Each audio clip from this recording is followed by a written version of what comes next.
all right? Project number one is you're actually going to be making a pair or two pinch pots, all right? And we'll talk about what a pinch pot is. But what I have here is a couple examples of things that you can make and some designs on the outside. This one's got a really unique design here. You can kind of see that that's all carved in. You can kind of see from the top how that's carved in, okay? This one's got a design carved in. This is called a meander pattern. We'll go back to our ancient Egyptian roots, okay? This one here, a little bit different design on the foot. This one's shorter than I want it to be, so this isn't really a good one, for example, as far as like, you know, how big or an exact example, but I did want you to see the design for the foot, which is, I thought, a little bit unique. And then the third one, or the fifth one that I have here is this one here with the beautiful red glaze, but it also has an uneven lip, okay? When we talk about different projects and we talk about parts of a ceramic piece, we use human terms because we're comfortable with them. The opening is called the mouth, just like the opening of your mouth. The edge around the mouth is also called the lip. You have lips around your mouth, you know, that kind of stuff. This here is called the body, okay? And then whatever it stands on is the foot. Now, it's kind of a recurring theme, and yes, I know I'm gonna say this a number of times, but ceramics people are very simple people. We name these things after things that we're familiar with, after human body parts. So therefore, it's pretty easy to figure out what is what on a project, so you can kind of see that. Now, what makes a pot a flower pot, okay? Because one of these you are gonna donate, and it needs to be a flower pot, and all you have to do is very simply drill a hole in the bottom of it, just like that. You can see that hole right there in the middle. This allows water to drain out, and therefore you can actually put dirt and a plant in it and water it on a regular basis, and you can grow things in it. So that's what we're gonna do. So these are just some examples of things that you can do. Do you have to copy one of these? No, honestly, please don't copy one of these. I don't wanna see you guys turning in something that I've already made. I've made it, I don't wanna see another duplicate of it. There's no point. You are the artist, you get to be creative. You can make it any design that you want. And yeah, that might be difficult for some of you, but please try to have some creativity, try to do something that you think might impress me. Unfortunately, after doing this for over 20 years, impressing me is kind of a difficult thing to do just because I've seen just about everything. But there are still a few people that have gone and, you know, out of their way to try to impress me. And usually that's the stuff that I like the best. The stuff that I personally got the most compliments on when I was in college was the stuff that I kind of went, I don't know, maybe I'll try that. I mean, it's kind of a weird idea, but okay, I'm just gonna go for it. And that was the stuff that people liked the most. So I encourage you, try something different. Try something that is wacky, out of the box. When they say, oh yeah, that idea came out of left field. I want you to go to left field, jump the fence, and run with it, okay? I don't want to see something that you saw on Instagram or Etsy or some Google image of a piece and went, ooh, I like that, I'm gonna recreate that. All you've done is copied somebody else's work. That's called plagiarism. We don't want to copy other people's work. Now, if you want to use it as inspiration and then therefore create something based on that and therefore put your own twist on it, that's something completely different. But don't copy somebody else's work. Just because I have these examples up here doesn't mean that these are the correct answer or what I want you guys to do. These are basically simply things that I had left over and I haven't been able to do anything with them. So they just sit around my classroom, and so I use them as examples. You know, so please, try to come up with your own designs. Try to come up with things that are going to be unique and different. And that's what I'm going to be more impressed with. All right, so let's get started. All right, so I'm going to put these aside. I've got my piece of clay that I chopped off my main block that we'll find up in the back and behind me over there. And you want a ball of clay that's going to roughly be about the size of a baseball, a large orange, if you will. You know, something that'll fit in your hand, pretty good size. Just keep in mind, the bigger the ball of clay, the bigger the pinch pot that you can make. Now, one thing to keep in mind is this is the first time most of you guys have actually touched clay, aside from the wedging that you've done. So controlling it is going to be somewhat difficult. The bigger it is, the harder it is to control. You'll have more to work with, but it might get a little out of control and crazy. You also want to have enough clay so that it doesn't end up being too small. So, you know, there's a kind of a balance there. So what I'm going to do is I'm going to kind of smack it around a little bit.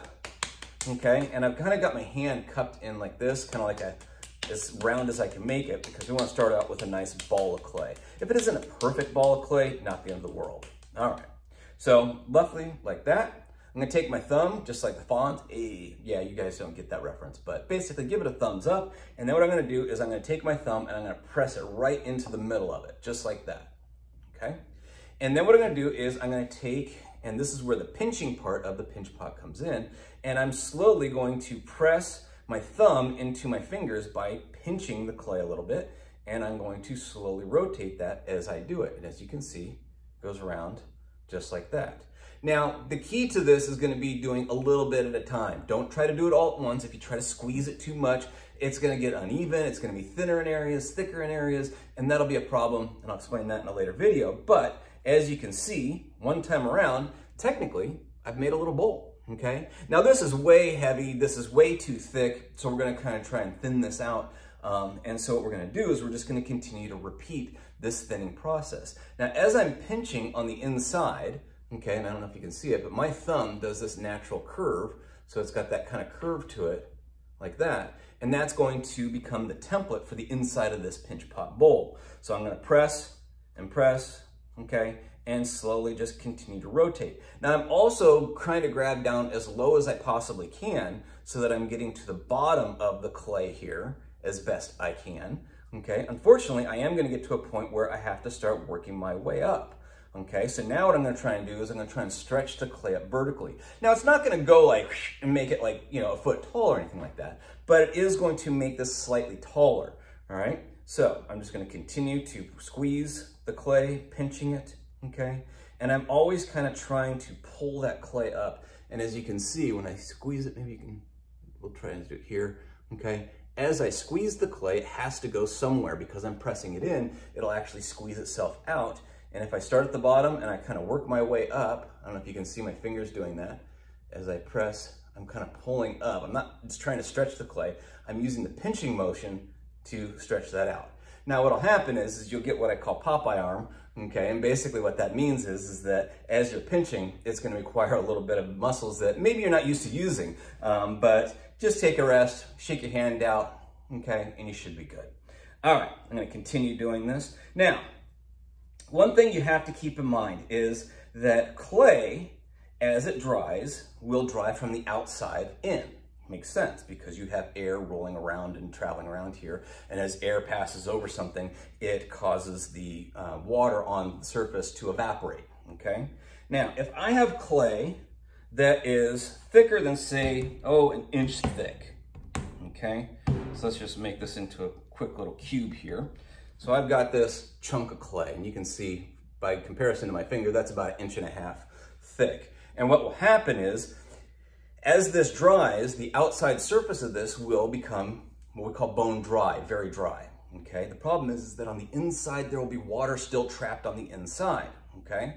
If we put this into our kiln and we fire this, raise the temperature to 1700 degrees, what happens is the water on the inside wants to boil. Water in a liquid state, when you heat it up and when it boils, it does what? It switches over to a gas. And so therefore, what happens to water when it boils, it also expands. And that will be another way that we can have our projects go and blow up. Again, about the force of a couple kernels of popcorn, so it's not like it's gonna blow up and take out half the room or something like that. Don't worry, it's okay. But you have to be careful with it. We don't want this to get too thick. Or stay too thick. So we're gonna get it down to what I call the magic thickness. It's a goofy little term that I came up with years ago, and it's just kind of stuck. Keep in mind, it's roughly the thickness of your pinky finger or a number 2 pencil, okay? Hopefully I can find a number 2 pencil really quick. I couldn't find a number 2 pencil, but okay. A mechanical pencil, same basic thing. Somewhere between the thickness of your pinky and that. The reason why I don't use the pinky finger anymore is because everybody's got a different thickness of pinky fingers, but a number 2 pencil is usually about the right thickness. And you don't wanna go much thinner than that because it's gonna get really flimsy, but if you leave it thicker than that, it's gonna be heavy. So, as you can see, the thickness of this, for the size that this is really heavy. So we don't necessarily want that. So we're gonna keep pinching this, get it down to a better thickness. But I'm gonna do a little slow motion or a little time lapse so you guys don't have to continue to watch me sit here and pinch this clay. All right.